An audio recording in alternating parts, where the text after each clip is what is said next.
A very good morning, students. I hope every one of you is in your good health. So, today we will be reading about the next topic of our chemistry portion of chapter Metals and Nonmetals. In the previous lecture, we have covered the topic reactions of metals with oxygen. In that, we have learned that metals react with oxygen to produce metal oxides. And we have also discussed about few more things in that. So today we will be covering the topic reactions of metals with water, and along with this we'll also be studying about reactions of metals with acids. So metals react with water to produce metal hydroxides. Before that, we have to read about the reactivity series because this is very important. This is also given in your NCERT book. So here the order is the most reactive elements are written on the top and these are the least reactive elements. So I have mentioned here cold, that means potassium and sodium. When they react with water, they can even react with the cold water. Calcium react with cold water, but the reaction of water with potassium and sodium is very vigorous and a lot of heat is produced.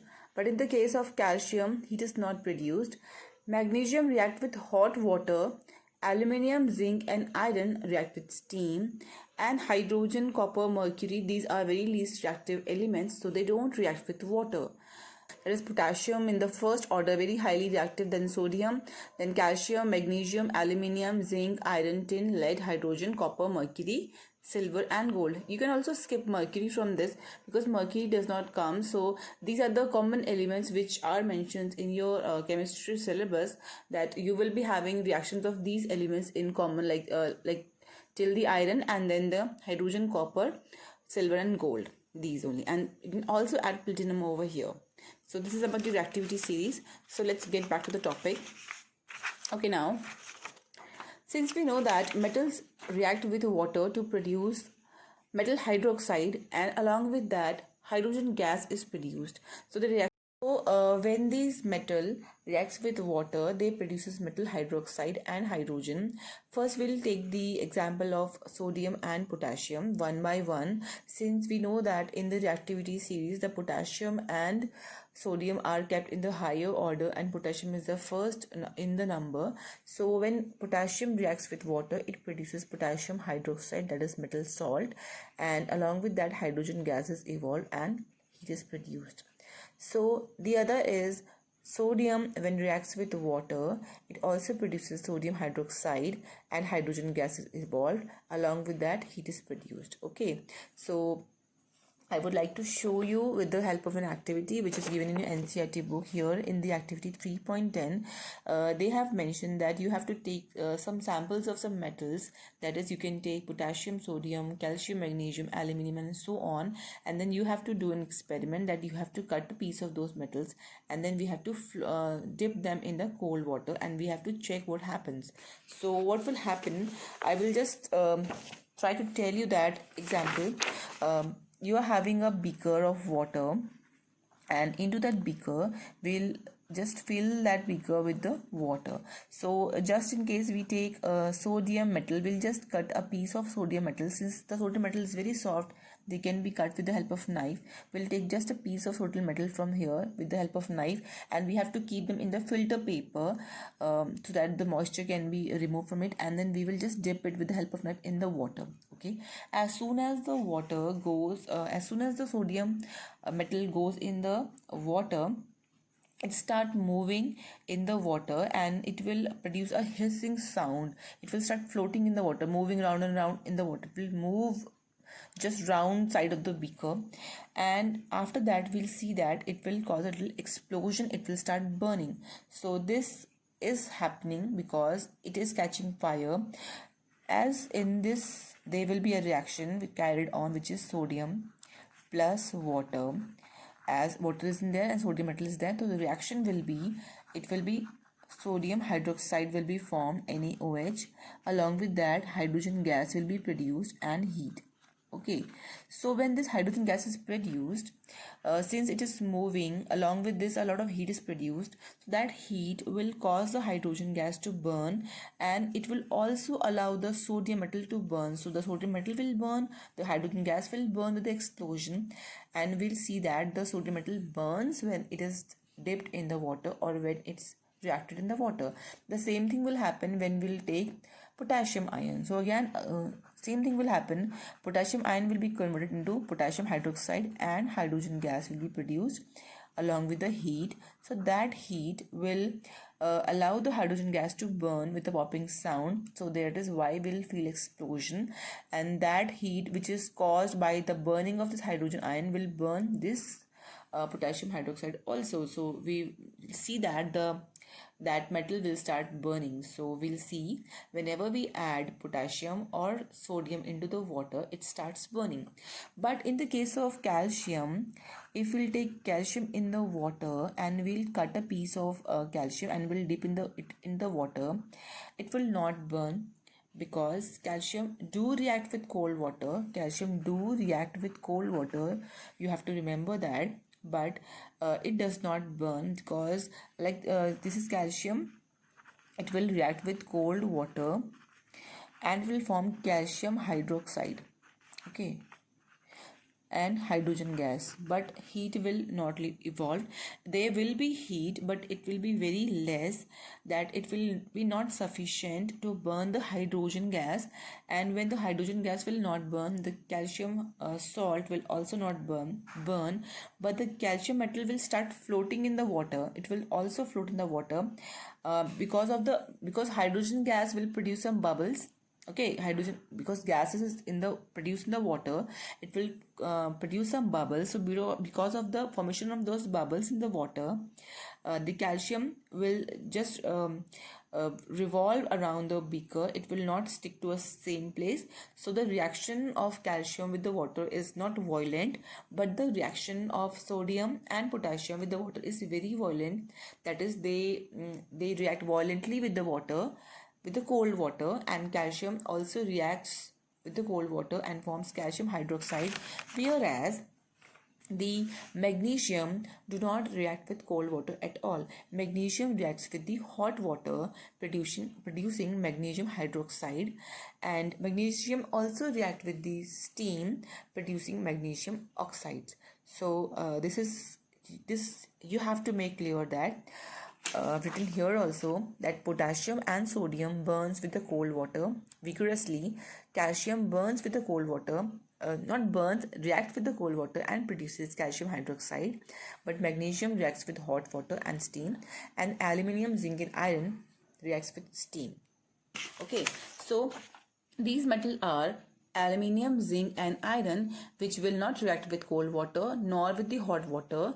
So they will react with the steam to produce metal oxides. So remember, whenever the metal reacts with the steam, it will not produce metal hydroxide, but they will produce metal oxides. So here is the reaction, that aluminium reacts with water, that is in the form of steam, will produce aluminium oxide and hydrogen gas.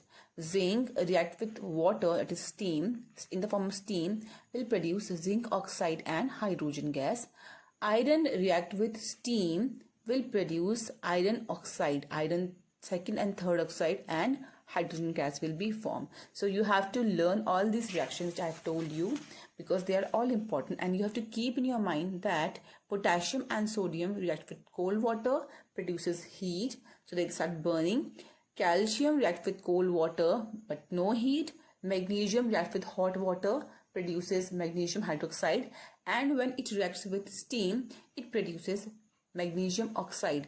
And aluminium, zinc and iron reacts only with the steam and produces metal oxides. Okay, so again there is an activity which I will show you in your with the help of your NCERT book. Into this, as you can see some arrangement here, we are having a burner and a test tube which is inverted. Into this we are having some soaked glass wool. Glass wool is just a fibrous kind of a thing which is called as glass wool. It's not exactly a fiber wool which we have soaked in water. Okay, then we are applying heat. So when there is water, it will evaporate and it will turn into steam. And here is also a metal sample, like we have taken any aluminium or even zinc or iron, we can take any element we can take. So here is the metal sample. You can also heat this also, so that when it will be hot, so it will start in the reaction very quickly.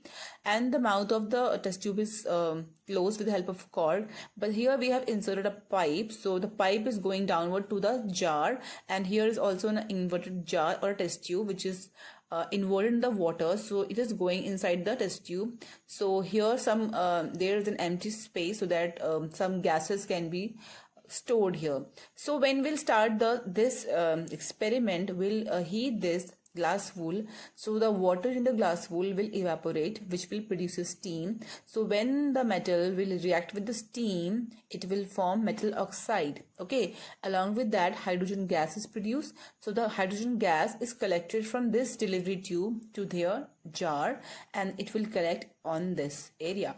So what we have to do, when we will empty the jar and we'll bring any matchstick in front of this, it will start burning with a popping sound. Okay, so the popping sound means it will burn with a sudden explosion.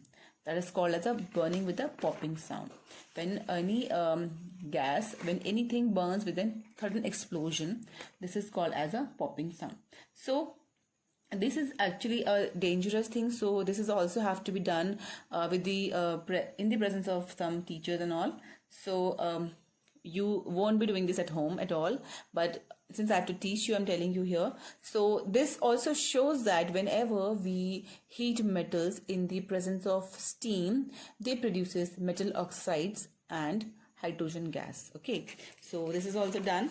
Now after this, we will be reading about how do the metals react with dilute acids. So we have learned that metals react with acids to produce metal salts and hydrogen gas. Haven't we? We have read in second chapter when we have read about acids and bases. In that chapter, we have read that metals react with acids to form metal salts and hydrogen gas. Here, metals will react with dilute acids to form metal salts and hydrogen gas. Example, sodium will react with HCl to produce NaCl, that is sodium chloride and hydrogen gas. Then magnesium will react with HCl to produce magnesium chloride and hydrogen. Then aluminium reacts with hydrochloric acid to form aluminium chloride and okay, this should be only hydrogen gas, no water. So we don't get water, okay, because we don't have any water here. So how can we get water? We will just get hydrogen gas because here is no oxygen. And since we have read in our 9th class that which is whatever thing we are taking in the reaction in the reactive sides, we will get only those things in the product. That is law of conservation of mass. Okay, so we have to follow that. So we can't make any new things. So when there is no oxygen here, how can we write oxygen here? So it will be only hydrogen gas. So again, iron will react with hydrochloric acid to form FeCl2, that is ferric chloride, and hydrogen gas will be formed. And then copper will react with HCl and we will get nothing. That is, copper is very least reactive, so it won't react with acids and there will be no reaction. Okay, just have to keep in mind that the metals below the hydrogen are very least reactive.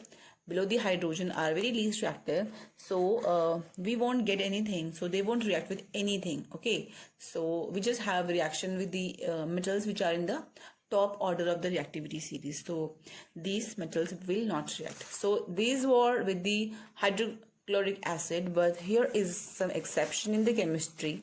Exceptions are always there when you study chemistry, that when metal reacts with dilute nitric acid. So all these reactions were with the HCl, that is hydrochloric acid, but when metals react with dilute nitric acid, then hydrogen gas is not evolved. This happens because nitric acid is a very strong oxidizing agent. So what happens when magnesium will react with HNO3, that is nitric acid? So as soon as the hydrogen gas is evolved, the nitric acid which is present in the reaction already, it will oxidizes this hydrogen into water. Okay, because HNO3, so we are having 3 oxygens there. So the nitric acids will oxidize this hydrogen to the water. So in this reaction, the metal with the dilute nitric acid, no hydrogen gas is involved because nitric acid oxidizes hydrogen and nitric acid itself reduces to the nitrous oxides and dinitrogen oxides or dinitrogen monoxides or nitrogen dioxides, any of these, but it will not allow hydrogen to form. So this type of oxides which forms depend upon the nature of the metal, that how is the metal is, and the temperature and the concentration of nitric acid. So if we'll take very dilute nitric acid, maybe some reaction can occur. Like if we take a very dilute nitric acid, then somehow there can be some reactions. Like this is magnesium plus HNO3 and we will get magnesium nitrate. Okay, it is nitrate, and along with this the hydrogen gas is formed. So here we are having hydrogen gas, but we have just studied that when metals react with dilute nitric acid, then no hydrogen gas is formed because it just oxidizes the hydrogen gas and it allows it to form nitrogen dioxide and something else is formed. Okay, so but when we take very dilute nitric acid, so again there is an exception, it can form hydrogen in these two things, that when we take manganese and when we take magnesium, so we will get hydrogen gas and we will get manganese nitrate and magnesium nitrate. So these two reactions are in your NCERT book. Please read them. This is an important topic. It comes that why does we don't get hydrogen gas when the metals react with dilute nitric acid. The reason is that the nitric acid oxidizes the hydrogen into water. So when the this water is formed, the nitric acid itself reduces into nitrogen dioxide or nitrogen monoxide and so on. So hydrogen gas is not produced. But in the case of magnesium and manganese, they makes magnesium nitrate and manganese nitrate and hydrogen gas is produced. So after this we will be doing aqua regia. Aqua regia you have read in your previous classes also, but what is this? Now this is freshly prepared mixture of 1 part of the concentrated nitric acid and 3 part of concentrated hydrochloric acid, that is 1 part of HNO3 and 3 part of HCl. So this is also called as royal water, and this is very highly corrosive and very fuming liquid and can even dissolve the dilute the gold or platinum. So these are the least reactive elements, but this can dissolve these also.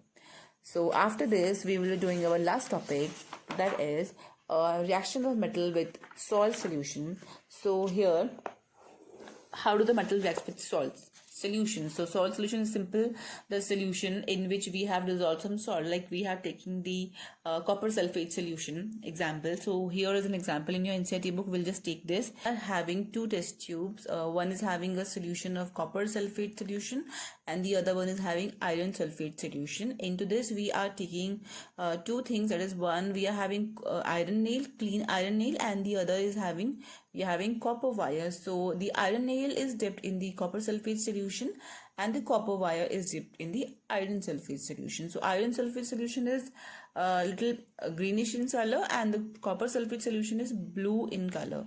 So what will happen after, we'll just keep let these things in this solution for 20 minutes.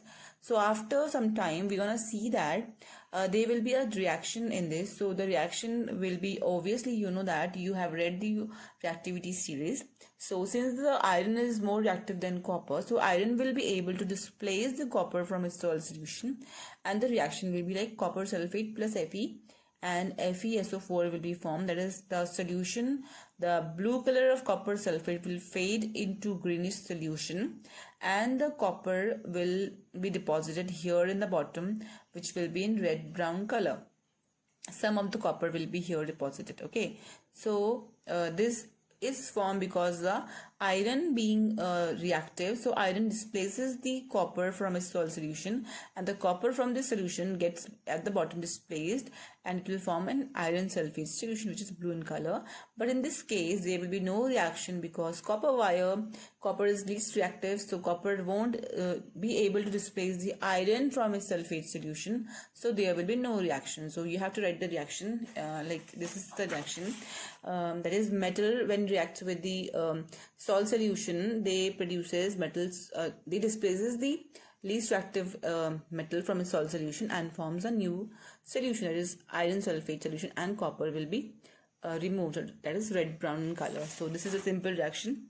You should be knowing this. This is a displacement reaction. So after this, you are having displacement reactivity series, which we have covered. So we will be starting our next topic after in your next lecture. So till then, do the question answers and stay safe.